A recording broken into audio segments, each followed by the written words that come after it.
नाशिकमध्ये भाजीपाल्यांचे दर गगनाला भिडलेले आहेत। कृषी उत्पन्न बाजार समितीत भाज्यांची आवक घटल्यानं किरकोळ बाजारातही भाज्या महागलेल्या आहेत। भाजीपाल्यांचे भाव तिप्पट झाल्याचं दिसून येतंय, त्यामुळे गृहिणींचं बजेट सध्या कोलमडलेलं आहे।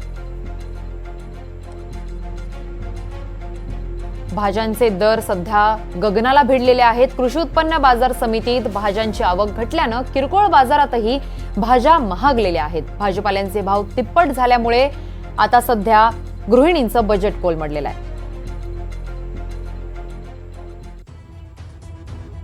नाशिकच्या होलसेल बाजारातील कोथिंबिरीचा दर 90 ते 100 रुपये प्रति जुडी असा झालेला आहे। त्यानंतर मेथी 50 ते 60 रुपये जुडीप्रमाणे मिळतीये, तर शेपूची जुडी 40 ते 50 रुपयांना मिळतीये। कांद्याची पात 50 ते 60 रुपये जुडी,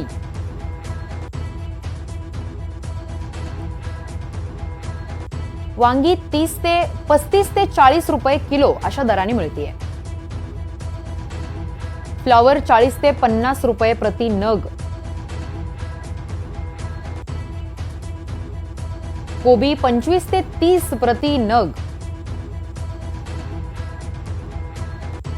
शिमला मिरची 45 ते 55 रुपये प्रति किलो अशा दराने मिळतीये। लवंगी मिरचीची किंमत 50 ते 60 रुपये एवढी झालेली आहे। त्याचबरोबर आलं 240 रुपये किलोवरती पोहोचलेलं आहे। लसूण 200 रुपये किलोवरती पोहोचलेला आहे। कांदा 30 ते 40 रुपये प्रति किलो दराने मिळतोय।